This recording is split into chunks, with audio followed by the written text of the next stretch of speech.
I want to start this evening by taking us back to a time gone by. Christmas is long, long ago. When kids, there was a time I remember when you actually had to wait all year to get any kind of presents. I mean, I don't know if it's just me, it would be like March. I'd be like, hey, can I get a new pair of shoes? My parents would be like, well, just wait for Christmas, okay? A time long, long ago when you actually had to go into the wild to get your Christmas presents. As in shopping. Somebody said Kmart. That's true. I love Kmart. Kmart's gone. But there used to be a time before Amazon when they wouldn't just deliver all of your presents to your front door. You actually had to go and fight the crowds to get all of your Christmas presents. Who remembers a time like that? Yeah, Black Friday, yeah. So I want you to rewind back to those times, because what made those times also really unique is that there was usually like one hot toy on the list that everybody wanted to get. Remember this? So who grew up in the 50s? Anybody? For you, grew up in the 50s? If you grew up in the 50s, you probably wanted a Mr. Potato Head or a hula hoop. Those were the big ones. How about the 60s? Where are the 60s people at, all right? The 60s, it was either an Etch-a-Sketch or an Easy Bake Oven. Remember those? Where are the 70s people at? Yeah, a few more, all right. A Nerf football. Nerf footballs were big. Or a Kenner Star Wars action figure. Remember those? Those were big back then. How about the 80s? 80s. You're the 80s, you probably were after either a Rubik's Cube or a Cabbage Patch doll. All right, where are the 90s people at? Yeah, that's me. The 90s, Tickle Me Elmo. Or a Beanie Baby. Remember, they were gonna be worth thousands of dollars, not so much. And where are my fellow 2000s people at? Yeah, I mean, that's when I grew up in the 2000s. I mean, you know, I was like 10 years old in the 2000s, so that's when I grew up. So, the 2000s. Razor scooters. Got a Razor scooter? Or a Nintendo Wii. That was the big one back then, Nintendo Wii. What were the things that you wanted most for Christmas? For Ralphie Parker, it was a Red Ryder Carbine Action 200 shot range model air rifle. All the chipmunks wanted for Christmas were their 2 front teeth. Maybe for you, here's some honorable mentions. Maybe it was a Transformers action figure. Maybe it was a koosh ball, a G.I. Joe, a Barbie dream house, a Game Boy, a Bratz doll, or my favorite, a Furby. Remember those? They were creepy. So for me, I always wanted a Sega Genesis game. That was my thing, Sega Genesis. Loved Sonic and Knuckles, or a Lego set, the love Legos. Or I was a big Batman fan, so I always wanted the new Batmobile from the new Batman movie, right, to play with. That's all I wanted for Christmas back then. All I want for Christmas today is for the Dolphins to beat the Cowboys. Don't tell me the score, because I'll be in a bad mood if I look at my phone, and I want to be my best for you right now, okay? I'll be my best for you right now.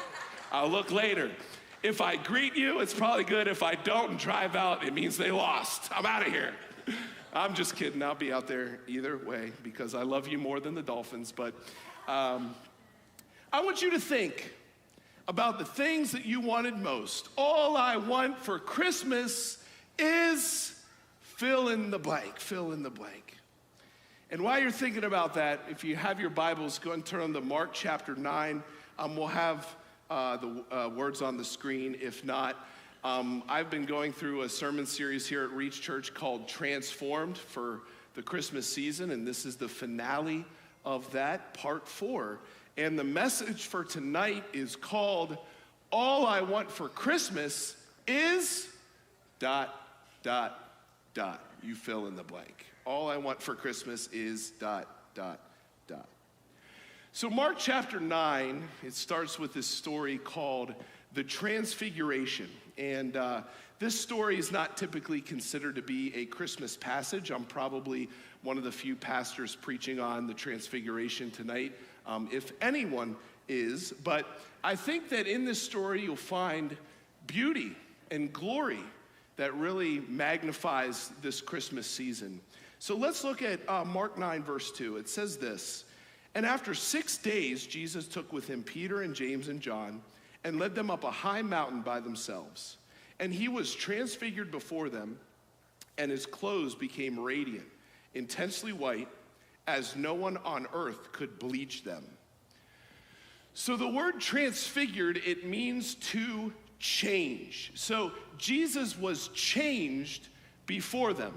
Now, Jesus' nature didn't change. He was the same Jesus. But what happened here, it was simply a glimpse of the glory of Jesus' divine nature, okay? Colossians 2, verse 9, it says, "For in Christ all the fullness of the deity lives in bodily form," okay? One commentator put it this way, he said, "The transfiguration was a glimpse behind the veil at the glory that Christ continued to immutably possess, despite having hidden it beneath the humble form of a servant." So what happened here is that the disciples, these three, were able to see a glimpse of the glory of the divine nature of Jesus.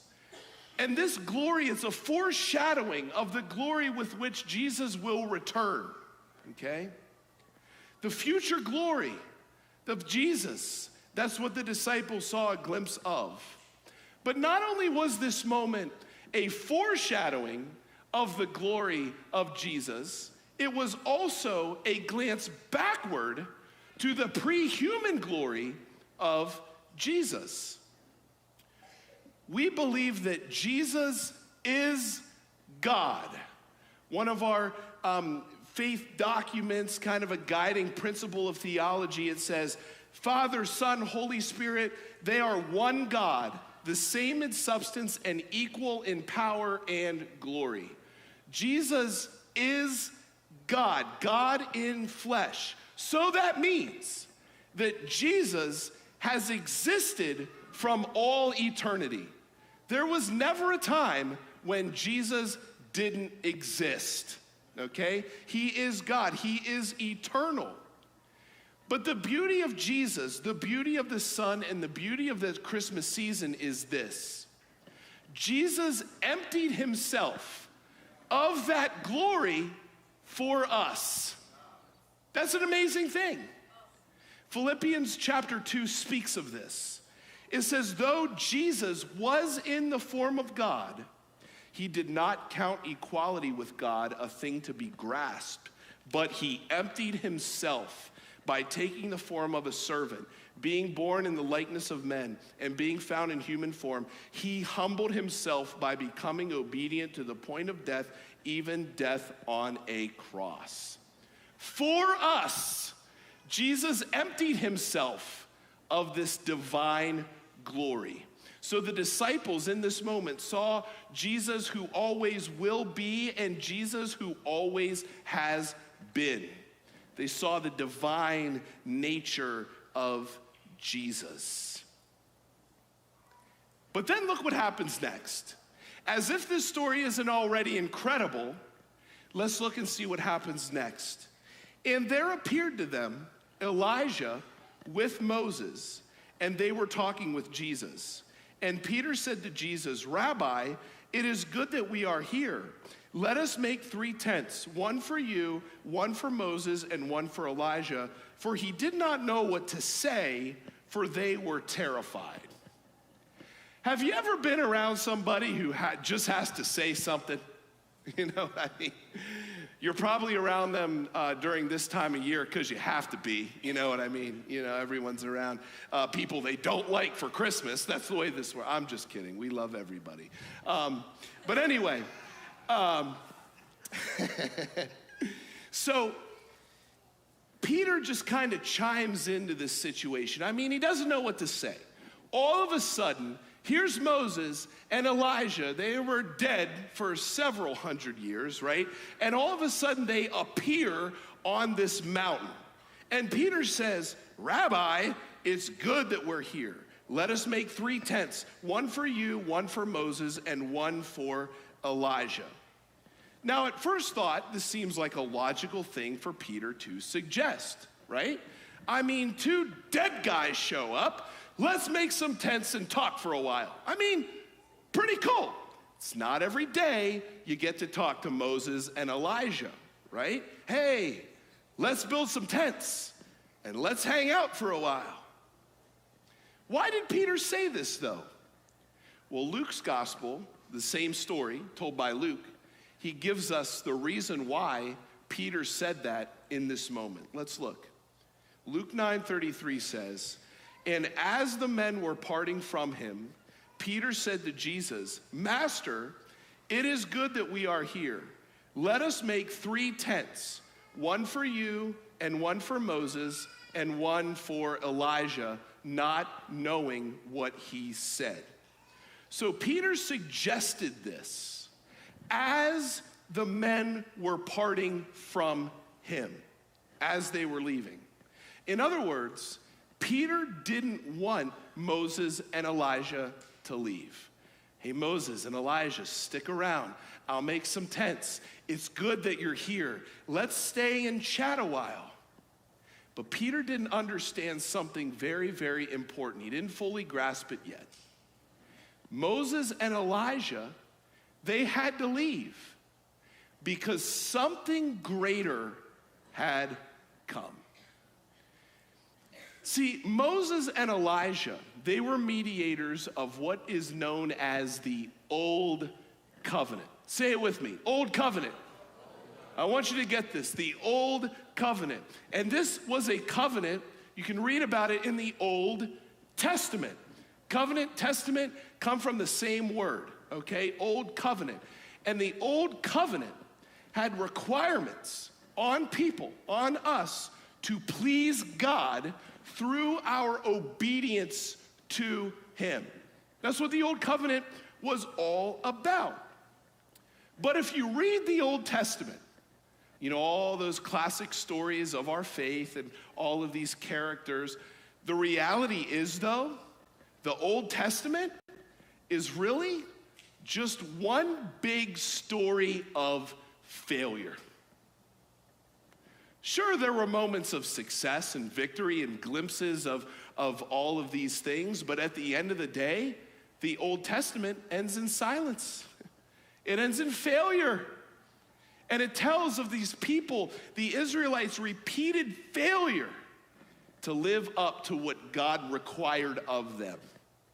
Deuteronomy chapter 30 in the Old Testament, the Old Covenant, it spells out what this Old Covenant was all about. It says this, see, I have set before you today life and good, death and evil. If you obey the commandments of the Lord your God that I command you today by loving the Lord your God, by walking in his ways, by keeping his commandments and his statutes and his rules. If you do that, then you shall live and multiply, and the Lord your God will bless you in the land that you are entering to take possession of it. But if your heart turns away and you will not hear but are drawn away to worship other gods and serve them, I declare to you today that you shall surely perish. Did you catch all that language? It said, if you obey God's commands, then you will surely live. But if you don't obey God's commands, then you will certainly perish. And that's what they spelled out for these people in the Old Covenant, in the Old Testament. This. And you know what happened?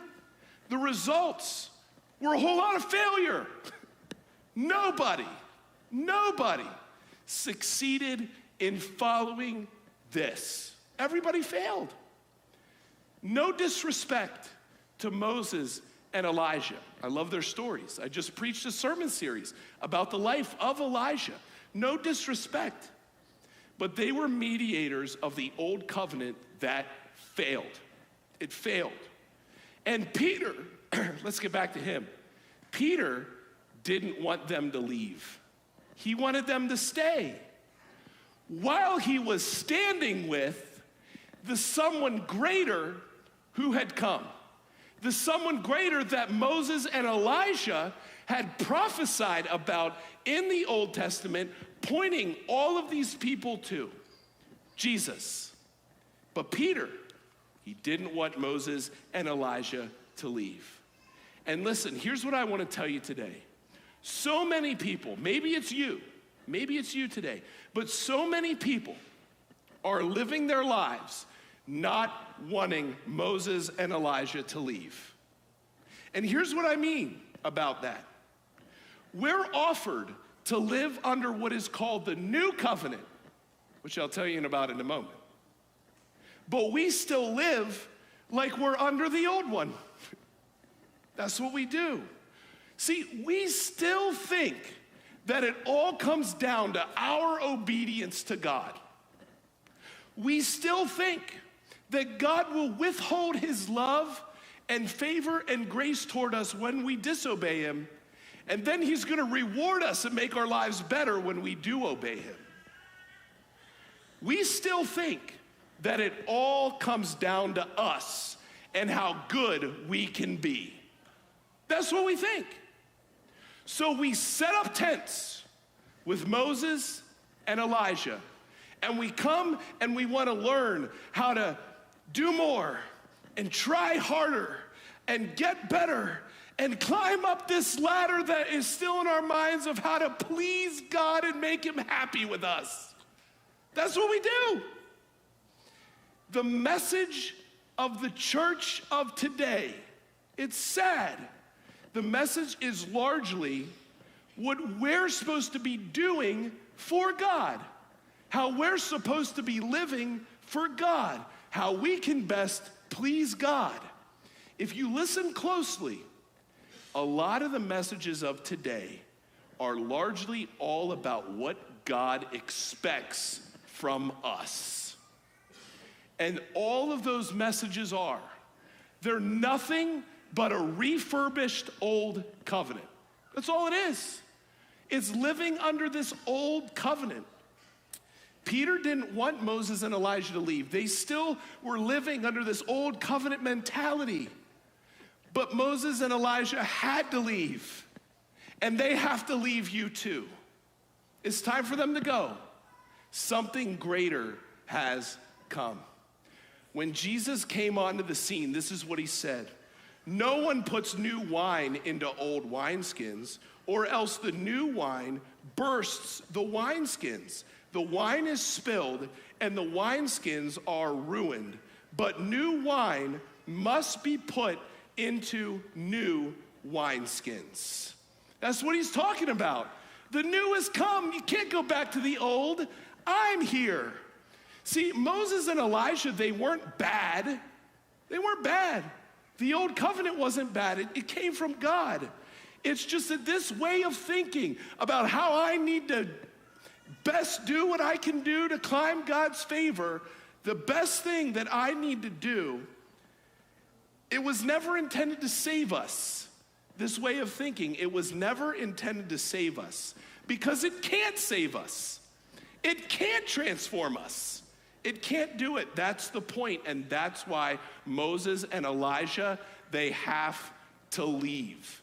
They have to leave. This is what Paul wrote about in Galatians chapter 3. Before the way of faith in Christ was available to us, we were placed under guard by the law. We were kept in protective custody, so to speak, until the way of faith was revealed. Let me put it another way. The law was our guardian until Christ came. It protected us until we could be made right with God through faith. That's the new covenant. And now that the way of faith has come, look, we no longer need the law as the guardian. It don't work that way anymore. Romans 10:4, it says, for Christ is the end of the law for righteousness to everyone who believes. That's the point of this whole thing. It's the end. Something greater has come. The law was given through Moses. Grace and truth came through Jesus Christ. Came through Jesus Christ. Something greater has come. So, let's get back to the story on the mountain.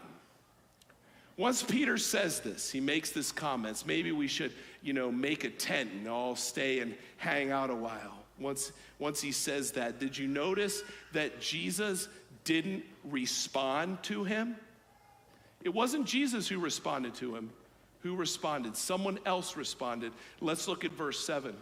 It says this, and a cloud overshadowed them, and a voice came out of the cloud, and he said, this is my beloved son. Listen to him. Listen to him. See, why would you pitch tents with Moses and Elijah? They don't have anything else to say. Moses and Elijah don't have anything else to say. Something greater has come. This is my beloved son. Listen to him. Hebrews chapter 1 says, long ago, at many times and in many ways, God spoke to our fathers by the prophets, but in these last days, he has spoken to us by his Son, whom he appointed the heir of all things, through whom also he created the world. Peter didn't want Moses and Elijah to leave, but they had to leave. It was time for them to go, and they have to leave you too. They gotta go. So I gotta ask you tonight, are you ready to leave Moses and Elijah behind? Are you ready to leave them behind? Are you ready to leave your works behind? Are you ready to leave your efforts behind? Are you ready to leave your obsessive need to please God behind? Are you ready to leave burden behind? Guilt behind? Shame behind? Are you ready to leave not enoughness and your insecurities behind? I'm ready to leave it all behind. I'm done with it. I'm ready to leave it behind. And I'm ready to leave it behind for the something greater that has come.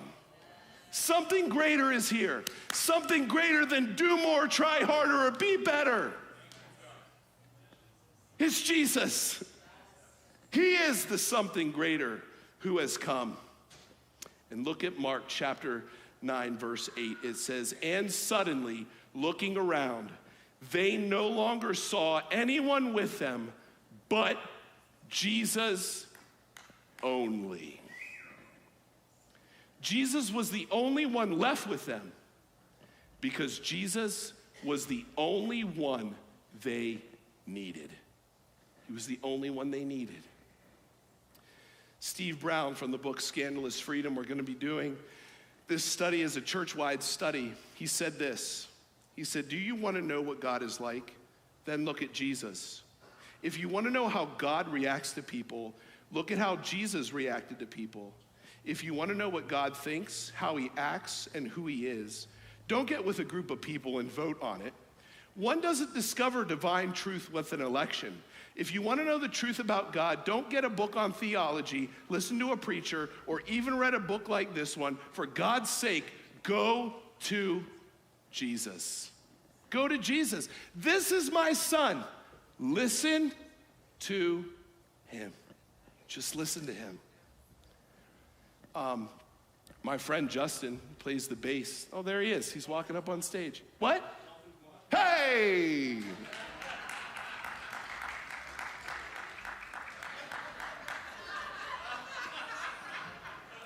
Merry Christmas to me. And Merry Christmas to all you Eagles fans too. You're welcome. You're welcome. Thank you, Justin. Now I can be really happy when I finish this message. Well, my friend Justin, he just went on a trip to London, and he said that he was going Christmas shopping for me. Now I'm honored. He goes all the way to London and gets me a Christmas present. Like, I can't wait to see what Justin has gotten me for Christmas. I'm really excited. But he was talking to my wife, Gwen, and he said, you know, your husband is really hard to buy for. And then he said this. He said, because he's the most basic white American I know. Okay, I mean, whatever. I get it. I am hard to shop for, right? I'm hard to shop for. But you know what? I don't want a lot for Christmas. There's just one thing that I need. I don't want a legalistic hamster wheel of rules that demands that I run harder and harder and do more and try harder and be better but never actually get anywhere. I don't want that. I don't want some moralistic behavioral modification that cleans up my outside but leaves my insides rotting away. I don't want that. I don't want an elitist or cynical view of the world that constantly labels people, shames people, and judges those people out there. I don't want that. I don't want to spend all my time talking about other people's struggles without ever thinking and looking at my own. I don't want to hear from all these experts writing blogs and books and tweeting, telling me what I need to do to live a God-pleasing life. And all it does is heap more burden on me, more guilt on me, and gives me a never-ending supply of not enoughness. I don't want that either. I don't want church to be yet another performance evaluation where we all get together to measure ourselves up against one another and have a holiness competition where we all compete for the prize of who lives the most God-honoring and God-pleasing life. Is it me? Is it you? Well, look at what I do and look at what my life's like. Ew. I don't want that at all. I don't want to live with more self-imposed standards that I put on myself and self-imposed rules so I can keep trying to cover up my own insecurities and fears. I don't want more masks. I don't want more pretending. I don't want more stained glass masquerading. I don't want to spend my time playing in the church sandbox and cease being the church to a weary and lost world. I don't need more rules. I don't need more opinions. I don't need more debates. I don't need more regulations. I certainly don't need more ladder climbing and a never-ending do more, try harder, and be better to try to please God. Because I can't on my own. I can't do it. If I try, I'm just like all of the people of the Old Testament who end in failure. I could never meet the requirements and standards of God that He set forth for me. Never. I could never do it. But that's the beauty of what we celebrate tonight. We didn't have to get there. Something new has come. Jesus, God's own Son, came all the way down to us, emptied Himself of His glory, was obedient to God, even to the point of death on a cross for me. And that is who I live my life under and for. So today, you know what? I don't need a lot for Christmas. I don't want a lot for Christmas. There's just one thing I need. All I want for Christmas is nothing but Jesus. That's all we need, church. That's all we need. Nothing but Jesus. He satisfied God for me in all the ways that I failed. He went all the way for me when I couldn't take 2 steps. He did it all, fulfilled all of the law, fulfilled all of the prophets for me. And now I get to live under this banner over my life that says, it is finished. It's finished. I'm good with God. He's made me right. He's made me holy. He's made me perfect to stand before the throne of God and sing his praises as a redeemed man, a holy man, a righteous man. But it's not my own holiness and righteousness that got me there. It was all his. Nothing but Jesus. I love how this story ends. It says, and suddenly looking around, they no longer saw anyone with them but Jesus only. Nothing but Jesus. So y'all came here tonight because tonight is a special night, right? There's something special about being here on this night. And I know that this gym in this moment, it doesn't quite seem like the mountain where Peter and James and John were transfigured. I mean, what an amazing thing that would have been like to experience. But hold on a minute. This place actually is the same as that mountain. Because the thing those disciples experienced was the glory of Jesus.